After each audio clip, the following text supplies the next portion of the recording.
మాట్లాడిన వాళ్ళు వాళ్ళ పని అయిపోయింది తప్ప పార్టీ మాత్రం ఎప్పుడు ఎక్కడ తిరిగి చూడలేదు. తెలుగుదేశం జెండా రెపరెపలాడుతూనే ఉంటుంది. నాటి ఎన్టీఆర్ చైతన్య రథం నేను చేసిన వస్తున్న మీకోసం పాదయాత్ర, ఎన్నికల ముందు లోకేష్ చేసిన యువగళం వరకు కార్యకర్తల్లో అదే పోరాట స్ఫూర్తి. పాలన అంటే హత్య రాజకీయాలు, కక్ష సాధింపులు, వేధింపులు, తప్పుడు కేసులని మార్చేశారు గత ప్రభుత్వం. విధ్వంస పాలనతో రాష్ట్రాన్ని సర్వనాశనం చేశారు. దీన్ని ప్రశ్నించిన తెలుగుదేశం కార్యకర్తల్ని, నాయకుల్ని ప్రాణాలు తీశారు, వేటాడారు, వెంటాడారు, అక్రమ కేసులు పెట్టి అరెస్టు చేశారు.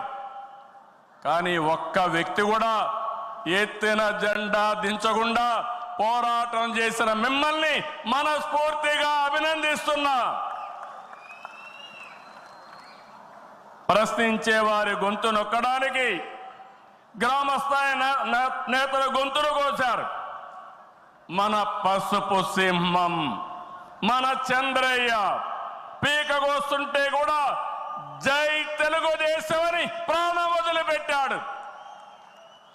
అది మనందరికీ స్ఫూర్తి. ఆ స్ఫూర్తి ఈ పార్టీని నడిపిస్తుందని చెప్పి కూడా నేను మీకు తెలియజేస్తున్నా. ఇది ఒక్క ఉదాహరణ మాత్రమే. ఇలాంటి చాలా మంది కార్యకర్తలు ప్రాణ త్యాగాలు చేశారు. ఆశయ సాధన కోసం రాజీ లేని పోరాటాలు చేశారు. వారి స్ఫూర్తి తెలుగుదేశంలో శాశ్వతంగా ఉంటుందని చెప్పి కూడా నేను మీకు తెలియజేస్తున్నా. ఎత్తిన జెండా దించని కార్యకర్తల పోరాటాలు, త్యాగాల వల్లనే కూటమి ప్రభుత్వం అధికారంలోకి వచ్చింది. మీ త్యాగాలకు మహానాడు వేదికగా శిరస్సు వంచి మీకు పాదాభివందనం చేస్తున్నాను. ఇక్కడుండే కార్యకర్తలే కాకుండా రాష్ట్రం మొత్తం కూడా ఇదే పోరాటం చేశారు. మీ త్యాగాలు వృధా కానివ్వం. కార్యకర్తల కష్టానికి గౌరవం, గుర్తింపు ఇస్తాం, సంక్షేమం చూపిస్తాం. ఈ రాష్ట్రాన్ని దశ దిశ మార్చే కార్యక్రమాలకు శ్రీకారం చుడతాం.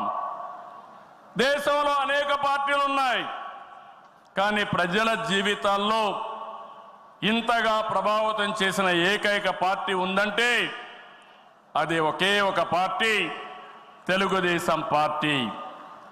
తెలుగు జాతి సంక్షేమం, అభివృద్ధి మాత్రమే అజెండాగా 43 ఏళ్ల టీడీపీ ప్రస్థానం సాగుతుంది. అటు తెలంగాణ నుంచి ఇటు ఉత్తరాంధ్ర వరకు అభివృద్ధి అంటే తెలుగుదేశం పార్టీ ఆవిర్భావానికి ముందు తర్వాతను చూడాల్సిన అవసరం ఉంది. ఇది చరిత్ర చెప్పిన వాస్తవం. సంక్షేమం, సంస్కరణలు, అభివృద్ధి, ప్రతిదానికి టీడీపీనే ఒక ట్రెండ్ సెట్టర్. టీడీపీ పాలనే ఒక బ్రాండ్ అంబాసిడర్. ఒకసారి చరిత్ర మనం చూస్తే పటేల్ పట్వారీ వ్యవస్థ రద్దు నుంచి ఆడబిడ్డల ఆస్తి హక్కు వరకు, బాలికా విద్యకు ప్రోత్సాహం నుంచి ప్రత్యేక మహిళా యూనివర్సిటీ వరకు, లోటు కరెంటు నుంచి మిగులు విద్యుత్ వరకు, ₹2 కిలో బియ్యం నుంచి పక్కా ఇళ్ల వరకు, ₹30 పింఛన్ నుంచి ₹4,000 పింఛన్ వరకు, వంట కష్టాలను దీపం పథకం తప్పించడం నుంచి డాక్రా సంఘాల సాధికారం వరకు, నిరుద్యోగ పరిస్థితుల నుంచి ఐటీ ఉద్యోగాలతో విదేశాలలో సత్తా సాటే వరకు, రాయలసీమ రైతన్నులు సాగునీటి కోసం తల్లడిల్లే పరిస్థితి నుంచి డ్రిప్ సబ్సిడీలతో సిరులు పండించే వరకు, బడుగు బలహీన వర్గాలకు అధికారం చూపిన తొలి పార్టీ తెలుగుదేశం పార్టీ. ఈరోజు బీసీలు ఒకప్పుడైతే అడిగే పరిస్థితి నుంచి శాసించే పరిస్థితికి తెచ్చిన ఏకైక పార్టీ తెలుగుదేశం పార్టీ. ఇలా ఒకటని కాదు, ఒక వర్గం అని కాదు, ఒక ప్రాంతం అని కాదు, ఏ అంశమైనా పసుపు జెండా పుట్టక ముందు, పుట్టిన తర్వాత అని గీత చెప్పే పరిస్థితి వచ్చిందంటే అది మీ అందరి యొక్క త్యాగాల ఫలితమేనని చెప్పి నేను మీకు తెలియజేస్తున్నా. ఈరోజు నేను ఒక విషయం మిమ్మల్ని అందరినీ కోరుతున్నాను. మనందరం కూడా రాజకీయ పాఠశాలలో అనునిత్యం విద్యార్థులమే. నేను కూడా అనేక సార్లు చెప్పాను, నేను నిత్య విద్యార్థిగా ఉంటా, ప్రతిరోజు నేర్చుకుంటా, నేర్చుకున్నది ప్రజలకు ఉపయోగపడితే దాన్ని ఆచరించే బాధ్యత నేను తీసుకుంటానని అనునిత్యం చెప్తున్నా. ఈరోజు ఇక్కడ మిమ్మల్ని చూశాను, చాలా ఆనందంగా ఉంది. ఉదయం నుంచి మీ ఉత్సాహం చూస్తే వర్షాలు పడుతున్నాయి. చాలా మంది అనుకున్నారు ఎట్లొస్తారంటే మీ దృఢ సంకల్పం వర్షం పడినా వరదలు వచ్చినా ఏం జరిగినా మహానాడు జయప్రదం చేయాలని మీరందరూ వచ్చారు. ఈ సందర్భంగా ఒకటే నేను ఆశిస్తున్నా, నేను ఒక సైనికుణ్ణి, నిరంతరం పోరాటం చేస్తా. నా శక్తి, నా ఆయుధాలు మీరే. మీరు నేను కలిస్తే ఇంకా అద్దు ఉండదు, ఆకాశమే అద్దుగా ఏ పనైనా చేయగలుగుతాం. సిద్ధమా అని మిమ్మల్ని అడుగుతున్నా. సిద్ధం అంటే చేలు పైకెత్తండి. ఎన్నో యుద్ధాలు చేసిన మనం, ఎన్నో కార్యక్రమాలు, వినూత్నమైన కార్యక్రమాలకు జయప్రదం చేసిన మనం ఈరోజు మళ్ళా ఒకసారి మీరు ఆలోచిస్తే తెలుగుదేశం పార్టీకి ఒక బ్రాండ్ ఉంది. నీతి నిజాయితీ రాజకీయాలు చేస్తాం, ఒక విజన్తో పనిచేస్తాం. పాజిటివ్ పాలిటిక్స్ మన విధానం. రాష్ట్రం ఫస్ట్ అనేది మన సంకల్పం. అందులో కూడా ఈ కార్యకర్తలు ఎప్పుడు కూడా జెండాను మోసిన మీరు నిరంతరం మీకు ఆ గౌరవం ఇవ్వాల్సిన బాధ్యత పార్టీ పైన ఉందని చెప్పి కూడా నేను మీకు తెలియజేస్తున్నా. ప్రతిపక్షంలో ఉండగా అవినీతి వ్యతిరేక పోరాటం చేశాం. అధికారంలో ఉంటే అవినీతి రహిత పాలన అందించాం. ప్రజల ఆస్తులు, ప్రజల హక్కులకు రక్షణ కల్పించాం. ఇకపైన చేస్తాం. విజన్తో భావితరాల భవిష్యత్తుకు అవసరమైన పాలసీలు తెచ్చాం. పాజిటివ్ పాలిటిక్స్ తో రాజకీయాల్లో విలువలు పెంచిన ఏకైక పార్టీ తెలుగుదేశం పార్టీ. నేడు తెలుగు రాష్ట్రంలో ఏ పార్టీలో చూసినా తెలుగుదేశం యూనివర్సిటీలో చదివిన విద్యార్థులే ఉన్నారంటే అది తెలుగుదేశం పార్టీ సత్తా అని మరొకసారి మీకు విజ్ఞప్తి చేస్తున్నా. మనది మోస్ట్ సక్సెస్ఫుల్ మోడల్. ఇంకొక ప్రూఫ్ ఆఫ్ కాన్సెప్ట్ అవసరం లేదు. 43 ఏళ్లుగా ఏదైనా ఒక మోడల్ ఉందంటే దాని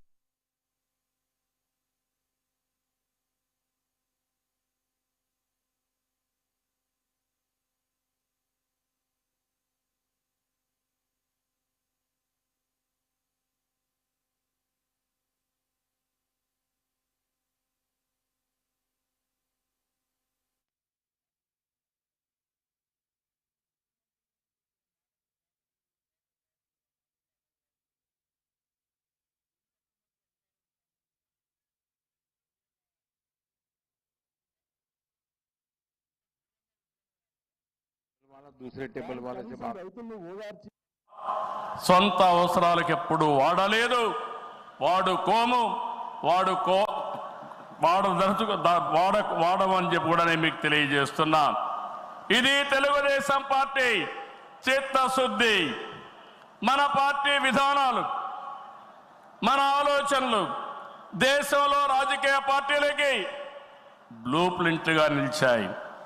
సామాజిక న్యాయం అనేది తెలుగుదేశం రాజకీయాల్లో తెచ్చిన అతి పెద్ద సామాజిక విప్లవం. అట్టడుగు వర్గాలకు అధికారంలో రాజకీయ ముఖ చిత్రాన్ని మార్చింది మనమే. 40 ఏళ్లకు ముందు బీసీలని రాజకీయ అధికారంలో భాగస్వాములు చేశాం. ఇదే తెలుగుదేశం పార్టీ తిరుగులేని శక్తిగా మార్చింది. తర్వాత కాలంలో దేశంలో అన్ని రాజకీయ పార్టీలు బీసీలను గుర్తించే పరిస్థితికి వచ్చారు. సంస్థాగతంగా దేశంలోనే ఒక బలమైన పార్టీ మన పార్టీ, ఒక ప్రాంతీయ పార్టీగా పుట్టి కోటి సభ్యత్వాల్ని 45 రోజుల్లో పూర్తి చేసిన ఏకైక పార్టీ తెలుగుదేశం పార్టీ. ఈ ప్రయాణం ఇంకొక పక్కన చూస్తే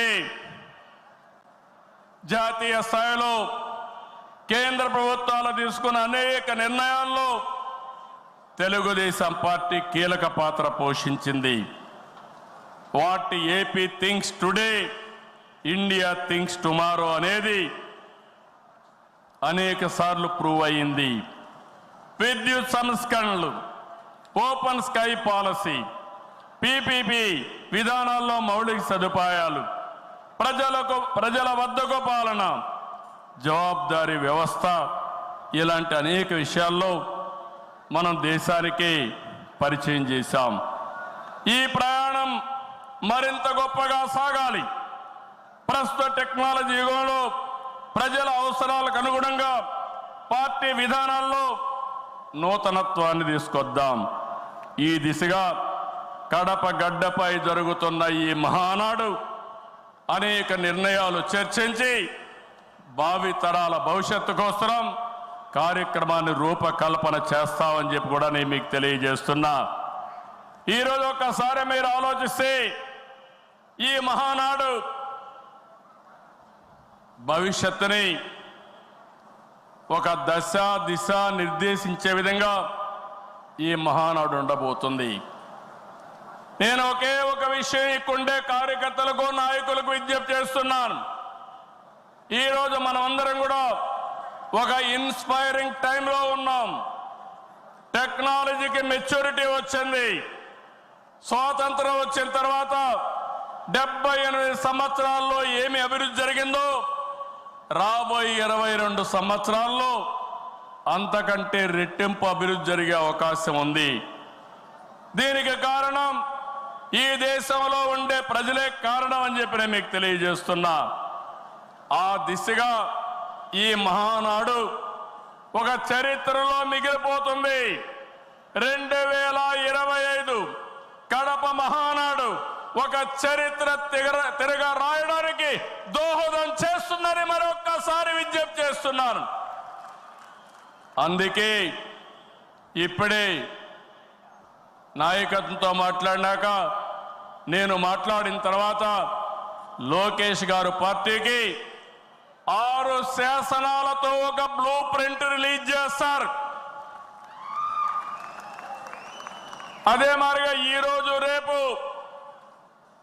మనం లా అండ్ ఆర్డర్ గురించి మాట్లాడుతున్నాం. లా అండ్ ఆర్డర్లో నేను ఒకటే చెప్తున్నాను, నేరస్తులు ఎక్కడున్నా వదిలిపెట్టే సమస్య లేదు. ఆంధ్రప్రదేశ్ అంటే నేరస్తులకు చోటు లేదు, అది నిరూపిస్తానని ఈ మహానాడు సాక్షిగా మీ అందరికీ విజ్ఞప్తి చేస్తున్నా. ఇంకో పక్క నదుల అనుసంధానం, పోలవరం పూర్తి చేసి జలహారతి ద్వారా ప్రతి ఎకరాకు నీళ్లు ఇచ్చి తెలుగు ప్రజల రుణం తీర్చుకునే విధంగా తీర్మానాన్ని పాస్ చేయడమే కాకుండా ఆచరణ చేస్తాం. భవిష్యత్తులో వచ్చే గ్రీన్ ఎనర్జీ, అదే మరి గ్రీన్ హైడ్రోజన్, అదే మరిగా అనేక ఇండస్ట్రీస్ని నాంది పలుకుతాం. అదే మరిగా ఎక్కడికక్కడ ఏవైతే లాజిస్టిక్స్ ఉన్నాయో రోడ్లు కానీ, రైల్వే కానీ, పోర్ట్లు, ఎయిర్పోర్ట్లు కానీ, అదే మాదిరిగా పోర్ట్లు కానీ, ఇంకో పక్క ఇన్లాండ్ వాటర్ వేస్ కానీ ఇవన్నీ చేసి ప్రపంచంలోనే లాజిస్టిక్స్ కాస్ట్ తగ్గే విధంగా మన ఆలోచనలు ఉంటాయని చెప్పి నేను మీకు తెలియజేస్తున్నా. ఇంకో పక్కన మీరు చూస్తే ఆ రోజు నేను హైటెక్ సిటీతో హైదరాబాద్లో ఐటీ ప్రారంభించాను. ఈ మహానాడు ద్వారా, క్వాంటమ్ వ్యాలీ ద్వారా ఆర్టిఫిషియల్ ఇంటెలిజెన్స్ కూడా ప్రాధాన్యత ఇచ్చి తెలుగు జాతిని ముందుకు నడిపిస్తామని చెప్పి నేను మీకు తెలియజేస్తున్నా. ఇంకో పక్కన ఇటీవలే స్వర్ణాంధ్ర విజన్ డాక్యుమెంట్ తయారు చేశాం. కేంద్రం ప్రధానమంత్రి గారి నాయకత్వంతో వికసిత్ భారత్ తయారు చేస్తే మన రాష్ట్రం విజన్ డాక్యుమెంట్ కింద స్వర్ణాంధ్ర 2047కి తీసుకొచ్చాం. మీరు ఒకసారి చూస్తే 2.4 ట్రిలియన్ యుఎస్ ఎకానమీ ధ్యేయంగా పెట్టుకుని ప్రతి ఒక్కరి ఆదాయం 55 లక్షల రూపాయలు ఉండేట్టుగా దాని కార్యక్రమం రూపకల్పన చేశాం. మన సంకల్పం ఒకటి, వెల్తీ, హెల్తీ, హ్యాపీ సొసైటీ మన విధానం. అందరికీ జీవన ప్రమాణాలు పెరగాలి, జీరో పావర్టీ మన సిద్ధాంతం.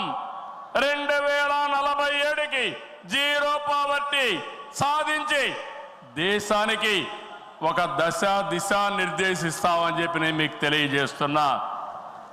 ఆ తర్వాత P4 ద్వారా ఆర్థిక అసమానతలు తగ్గించే విధానానికి శ్రీకారం చుడతాం.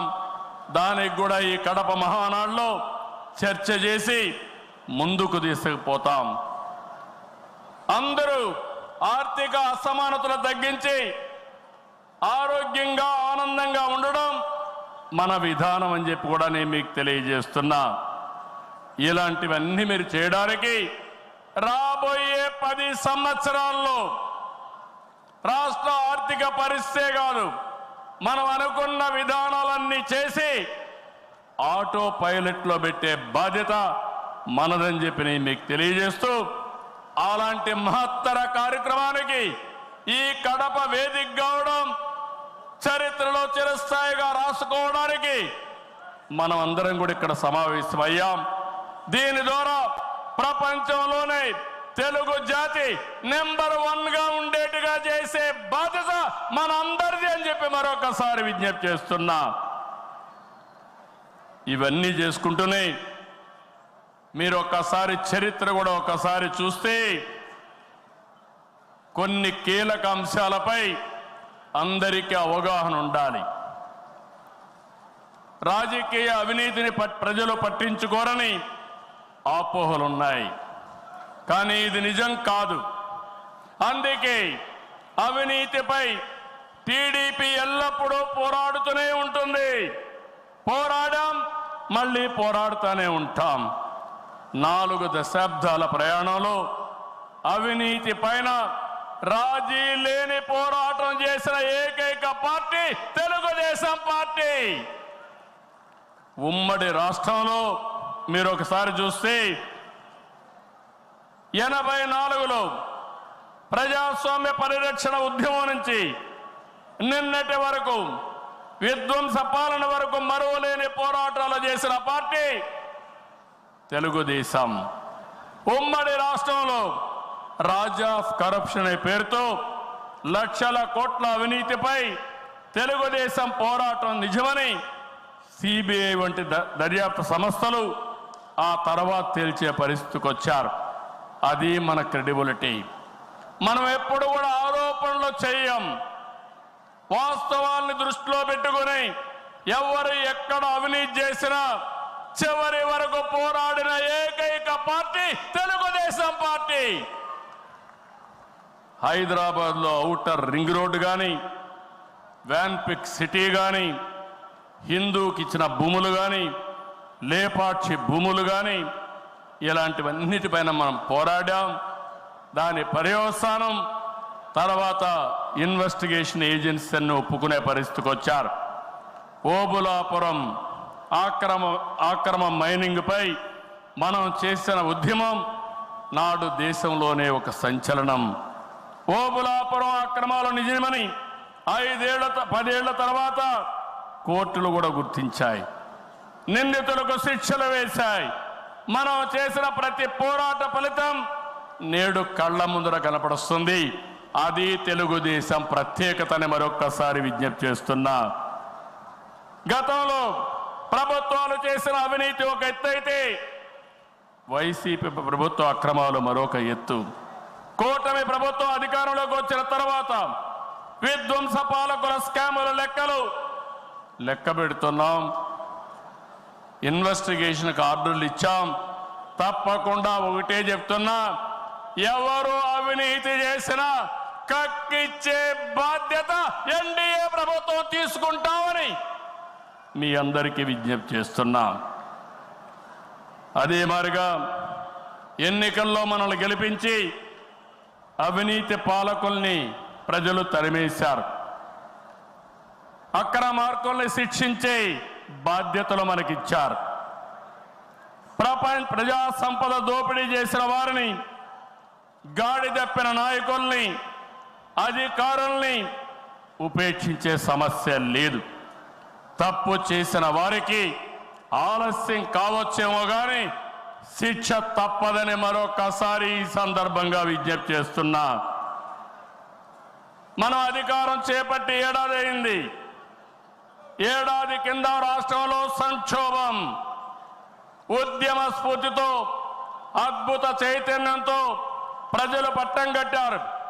ప్రజలు ఇచ్చిన అధికారాన్ని బాధ్యతగా స్వీకరించాం. ప్రతిరోజు ప్రతి గంట ప్రజల కోసమే పనిచేస్తున్నాం. ఒక మంచి ఆలోచనలు మీ అందరితో కలిసి ఈరోజు ఈ కార్యక్రమానికి శ్రీకారం చుట్టాం. అనుభవంతో, ఆలోచనతో, కేంద్ర సహకారంతో కూటమి ప్రభుత్వం బీజేపీ జనసేన సమన్వయంతో ఒక్కొక్క ఇటుక పేర్చుతూ రాష్ట్రాన్ని నిలబడుతున్నాం. 1947లో దేశానికి స్వాతంత్రం వచ్చిన తర్వాత దేశ ప్రజలకు స్వేచ్ఛ వచ్చింది. 2024లో కాంగ్రెస్ పార్టీని చిత్తుగా ఓడించిన తర్వాత ఆంధ్రప్రదేశ్ ప్రజలకి స్వాతంత్రం వచ్చింది, స్వేచ్ఛ వచ్చిందని మరొక్కసారి విజ్ఞప్తి చేస్తున్నా. అయితే ఈరోజు మనం ఒక్క విషయం గుర్తుపెట్టుకోవాలి. ప్రజల్లో అశాంతి పోయింది, ఎవరు ఏం చేస్తారో అని అలజడిపోయింది. కూటమి పాలనతో ప్రజలకు స్వేచ్ఛ వచ్చింది. నేడు ప్రతి ఒక్కరు కూడా భద్రతతో, భరోసాతో బతికే పరిస్థితి వచ్చింది. ఎన్నికల ఫలితాలతో చీకటి తొలగిపోయింది. భవిష్యత్తు పైన ఆశలు పెరిగాయి, ఆస్పిరేషన్స్ పెరిగాయి. మన కోట్లిచ్చి గెలిపించారు, తిరిగి వారి జీవితాలు బాగు చేస్తామని మన మీద ఆశలు పెట్టుకునే పరిస్థితికి వచ్చారు. అందుకనే మీరు ఒక్కసారి చూస్తే రోడ్లు, మౌలిక సదుపాయాలు, వ్యాపారాలు, పెట్టుబడులు, ఉపాధి, ఉద్యోగాలు, నోటిఫికేషన్తో అనేక కార్యక్రమాలకు శ్రీకారం చుట్టాం. 64 లక్షల మందికి 4,000, 6,000, 10,000, 15,000 రూపాయలు పింఛనిచ్చే ఏకైక రాష్ట్రం భారతదేశంలో ఆంధ్రప్రదేశ్ రాష్ట్రం. ఏటా 33,000 కోట్ల రూపాయలు నేరుగా పేదల సేవలో మొదటి తారీఖున పేదలకు అందించే ఏకైక పార్టీ తెలుగుదేశం పార్టీ. అన్న క్యాంటీన్ ద్వారా పేదవాడి ఆకలి తీరుస్తున్నాం. దీపం పథకంతో 1 కోటి మంది లబ్ధిదారులకి 3 సిలిండర్లు సంవత్సరానికి ఇస్తున్నాం.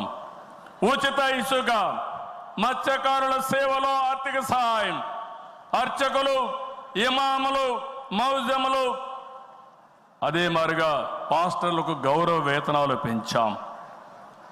ప్రజల్ని భూతమల పీడిస్తున్నటువంటి ల్యాండ్ గ్రాబింగ్ యాక్ట్ని రద్దు చేశాం. డిఎస్సి నోటిఫికేషన్ ఇచ్చాం. మొదటి సంతకం పెట్టాం. మళ్ళీ స్కూళ్లు తెరిసే లోపల అందరికీ ఉద్యోగాలు ఇచ్చే బాధ్యత మనం తీసుకున్నాం. ఇది నెరవేరుస్తున్నాం అని చెప్పి కూడా నేను మీకు తెలియజేస్తున్నా. ఇదే కాదు, మళ్ళీ పారిశ్రామికవేత్తల్లో నమ్మకాన్ని కల్పించి పెట్టుబడులు తీసుకొస్తున్నాం. 11 నెలల్లో 6 స్టేట్ ఇన్వెస్ట్మెంట్ ప్రమోషన్ బోర్డు మీటింగ్లు పెట్టి 76 ప్రాజెక్టులకి శ్రీకారం చుట్టాం. దీనివల్ల 4,95,000 కోట్ల రూపాయలు పెట్టుబడులు వస్తున్నాయి. 4,57,000 మందికి ఉద్యోగాలు వస్తున్నాయని చెప్పి కూడా నేను మీకు తెలియజేస్తున్నా. ఇది ఒక పక్కన మీరు చూస్తే నేను ఒకటే మీ అందరికీ హామీ ఇస్తున్నాను. మీ అందరిని ఇంటింటికి పంపించి మన ఎన్నికల మేనిఫెస్టో విషయాలు చెప్పాం. సూపర్ 6 కూడా చెప్పాం. ఎవరు ఎన్ని మాట్లాడినా, ఎన్ని ఇబ్బందులున్నా ఇవన్నీ నిలబెట్టుకునే బాధ్యత మనదని మరొక్కసారి మీ అందరికీ విజ్ఞప్తి చేస్తున్నా. సమస్యలున్నాయి. 10 లక్షల కోట్ల రూపాయలు వారసత్వ అప్పు, 1,20,000 కోట్ల రూపాయలు బకాయిలు, ఏదైతే బిల్స్ మాత్రం బకాయిలు. అందులో తెలుగుదేశం పార్టీ అంటే కచ్చగట్టి నీరు చెట్టు కానీ నరేగా కానీ మీరు చిన్న చిన్న పనులు చేసుంటే అవన్నీ కూడా వారగా పెట్టారు. నేను ఒకటే చెప్తున్నా, అవసరమైతే కేంద్రానికి కూడా చెప్పాం. కావాలని దగ్గర అకౌంట్లు క్లోజ్ చేసే పరిస్థితి వచ్చారు. అన్ని కూడా ఓపెన్ చేయించాం. కేంద్రంతో మాట్లాడుతున్నాం. మన దగ్గరుండి అన్ని అకౌంట్స్ క్లియర్ చేసే బాధ్యత ఈ ప్రభుత్వం తీసుకుంటాం. నేను స్పష్టమైన ఆదేశాలు ఇచ్చానని ఈ మహానాడులో మీ అందరికీ విజ్ఞప్తి చేస్తున్నా. ఇది కాకుండా తల్లికి వందనం. ఎంతమంది పిల్లలుంటే అంతమందికి తల్లికి వందనం మీ కిందన పాఠశాలలు ప్రారంభించే ముందరే వాళ్ళకి ఇచ్చే బాధ్యత మనదని మరొకసారి విజ్ఞప్తి చేస్తున్నా. అన్నదాత రైతుకి న్యాయం చేసే పార్టీ తెలుగుదేశం పార్టీ. రాయలసీమలో హార్టికల్చర్ హబ్గా తయారు చేయడం, ఆంధ్రాలో అక్వాకల్చర్ని ప్రోత్సహించడం, అదే మరి గిట్టుబాటు ధర ఒకసారి ఇబ్బందులు వచ్చినా ప్రతి ఒక్క రైతును ఆదుకునే కార్యక్రమాలు చేశాం. ఇటీవల మీరు చూస్తే మిరప రైతులకు ఇబ్బంది వస్తే కేంద్రంతో మాట్లాడాం. ఇంకో పక్క కోకో రైతులకు ఇబ్బంది వస్తే సబ్సిడీ కూడా ఇచ్చి మార్కెట్ ఇంటర్వెన్షన్ చేశాం. ఇంకో పక్కన మీరు చూస్తే ఏదైతే రాయలసీమలో మామిడి రైతులకు ఇబ్బంది వస్తే వాళ్ళ తరపున కూడా చర్యలు తీసుకుంటున్నాం. అంతేకాదు ఇక్కడికి వచ్చినప్పుడు పొగాకు రైతులకు ఇబ్బంది వస్తే వాళ్ళకు కూడా ఇంత రేట్ అని తప్పకుండా ఇవ్వాలని పెట్టుకున్నాం. అన్నదాత 20,000 రూపాయలు ఇస్తా అన్నాం. కేంద్రం ఇచ్చిన 6,000 రూపాయలు కలుపుకొని 20,000 రూపాయలు 3 విడతలుగా రైతుల అకౌంట్లో వేసే బాధ్యత మొదటిది ఈ సంవత్సరమే. కేంద్రం ఎప్పుడేస్తే అది ఇప్పుడు వేస్తామని చెప్పి కూడా నేను మీకు తెలియజేస్తున్నా. ఆగస్టు 15న మా ఆడబిడ్డలకు శుభవార్త, ఉచిత ప్రయాణ సౌకర్యం కూడా ఏర్పాటు చేస్తున్నామని ఈ సందర్భంగా అనౌన్స్ చేస్తున్నాను. ఇవన్నీ చేస్తూ ఈరోజు మీరు గుర్తుపెట్టుకోవాల్సింది, ఈ మీటింగ్లో చెప్తున్నా, ఎన్నికల ముందు చెప్పాం, సంపద సృష్టించాలి, ఆదాయాన్ని పెంచాలి, ఆ ఆదాయాన్ని తిరిగి సంక్షేమానికి ఖర్చు పెట్టాలి, మళ్ళా అభివృద్ధి ఖర్చు పెట్టాలి. ఇది ఒక సైకిల్ కింద ప్రజల్ని శాశ్వతంగా ఎంపవర్మెంట్ చేసే కార్యక్రమానికి శ్రీకారం చుట్టాం. ప్రతి ఒక్క వ్యక్తికి రాష్ట్రంలో ఒక భద్రత ఇవ్వడం మన బాధ్యత. ఇంకో పక్క ప్రతి ఒక్క కుటుంబాన్ని ఎంపవర్ చేయడం కూడా మన కర్తవ్యం అని చెప్పి కూడా నేను మీకు తెలియజేస్తున్నా. దీనికి టెక్నాలజీ ఉపయోగిస్తాం. నేను ఇప్పటికే మీరు చూస్తూ ఉంటారు, కడాన మన కార్యకర్తల్ని ఎంపిక చేయాలన్నా, మన నాయకుల్ని పదవులకు, పార్టీ పదవుల్లో, ప్రభుత్వ పదవుల్లో